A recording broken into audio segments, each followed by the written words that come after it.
going to go over the Unit 2 review so that you know what to expect in the test. Before going through any of the links that I may want you to look at particularly, what you should do is look at all the PowerPoints, make sure you visit all the websites, look at the labs, any links that are in the labs, go through them, go through your quizzes, read the feedback carefully. And for the skeletal system, apart from of course the PowerPoint slides, the image database, make sure you know important nerves and vessels related to a bone, know the different joints, and look at any particular x-rays that might be given. Then let's go on to looking at the PowerPoint slides. So here we're looking at the skeletal system. So here you should be able to identify things like the osteon. Then you should be able to identify the workman's canal. You can see that this is compact bone. In the next slide, you can see both compact bone up here. So this area is compact bone. Notice this area is sponge bone. So this is type of bone that you see. Also in this picture, you can identify areas like this is the epiphysis. This area here is the diaphysis. This is the cut section, and here you're seeing the marrow cavity, and then this part here is the diaphysis. So both ends here are the epiphyseal ends. Then look at the various types of bones, and you should, when you look at bones, also be able to identify joints. So you can see here this is a fibrous sutural joint. Any special x-rays are important, so you can see here this is an adult's x-ray. Up here you're looking at a child's x-ray, and you can see the growth cartilage. Here in the skull, again, you should be able to identify fontanelles, know their function.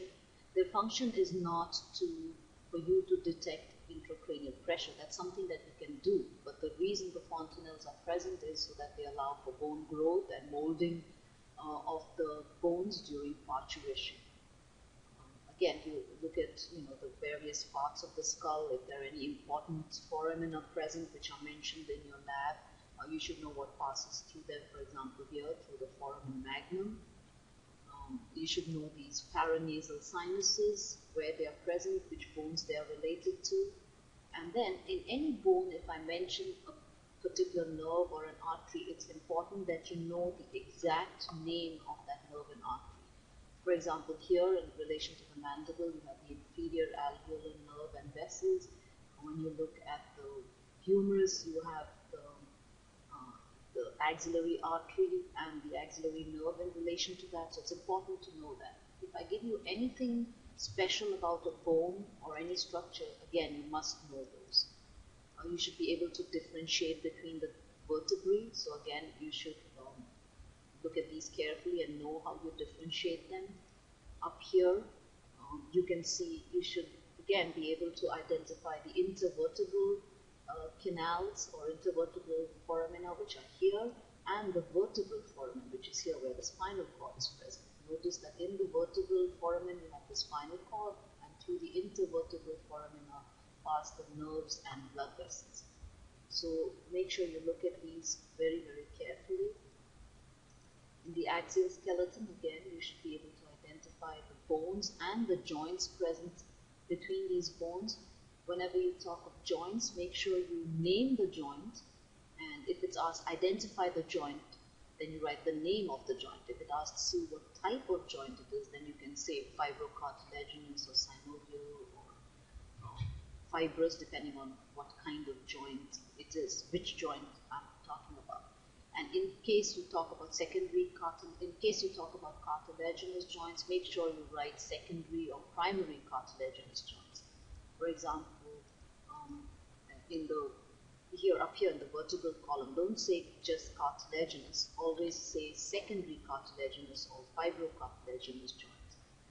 That is important. Whereas if you get a joint like the humerus, for example, here we're looking at the humerus. So if it asks, you get a question as to what joint is present between the epiphysis and diaphysis, then you would say primary cartilaginous.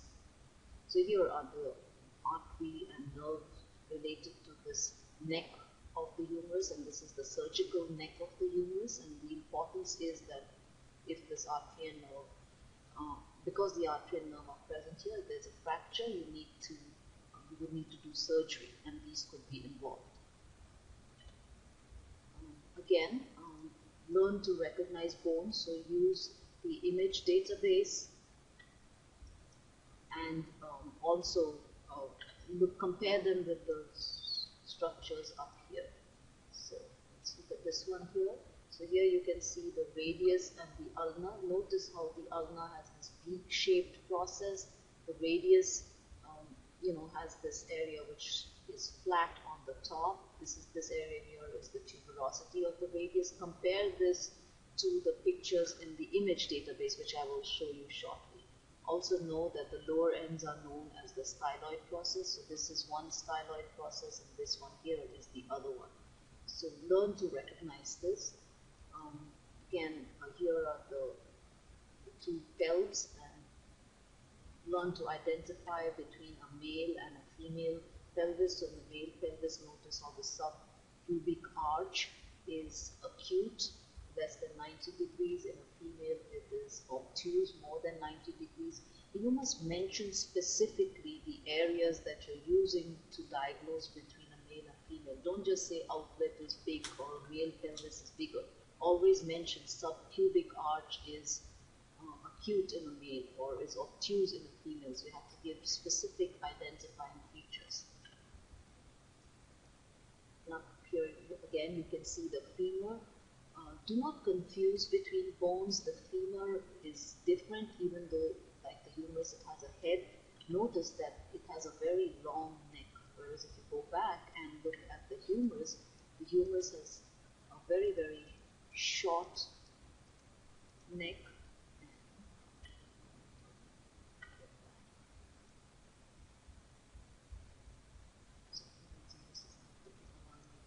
But anyway, just make sure that you're able to identify the humerus and the femur. Similarly, look at the tibia and the fibula. So you should be able to identify the tibia and the fibula too. So here we go. So here if you're look at the tibia. The top of the tibia is flat, whereas if you look at the humerus, for some reason many students identify the humerus, confused between the humerus and the tibia. So if you look here, the humerus has this rounded head, and let me go back and see if I can go back up to the humerus. See here, the humerus has this portion which looks very different from the tibia. There's the tibia. So notice how it's different. Again, you should know all these various parts of the tibia and the fibula. And up here, again, between the bones of the foot, you should be able to identify the talus, calcaneus. You should be able to tell between the metatarsals and the phalanges. Read the question very carefully, see where the arrow is pointing, because otherwise if you don't look, you will make mistakes.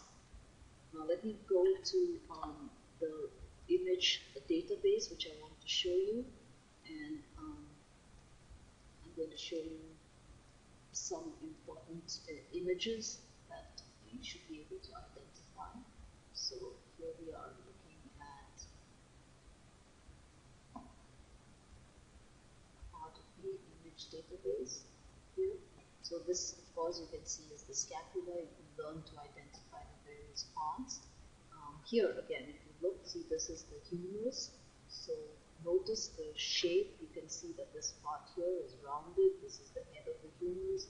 This is on the posterior surface, so you can see that this part here is the olecranon fossa. If you go to the next slide, you can see this humerus in greater detail on the top. And let's go to compare it with the tibia so that you don't make a mistake, because that's when most people make a mistake. Now here, look at the tibia. Notice how the top is flat, there is no head. And again, if you look at the whole picture, you will notice how the medial malleolus looks very different. The lower end is very different from the humerus, whose lower end is somewhat like this. So again, make sure you watch out for these points. Let's look at another image that I'd like to show you. Again, this is the ulna. People mistake the ulna for the fibula. Notice in the case of the ulna, you have this beak-shaped process like this, and also the lower end looks very different. Let me look at the side This is a side view of the ulna where you can see the C-shaped area very clearly. You can see the olecranon and the coronoid process and see how the lower end is so different. Compare this to the fibula. So see here, the fibula is way different. The top, first of all, doesn't have this beak shape. It's kind of more or less triangular this way. And so is the bottom. Again, if you look at the lateral malleolus, it's triangular. Then you have a very thin, long part in between. So the ulna and the fibula are way different from each other. Let me show you the radius. Again, that's something people confuse with other bones. Again, if you look at the radius, see the top, it looks like a screw from the top. This area here is the tuberosity. So, this is the way the radius looks.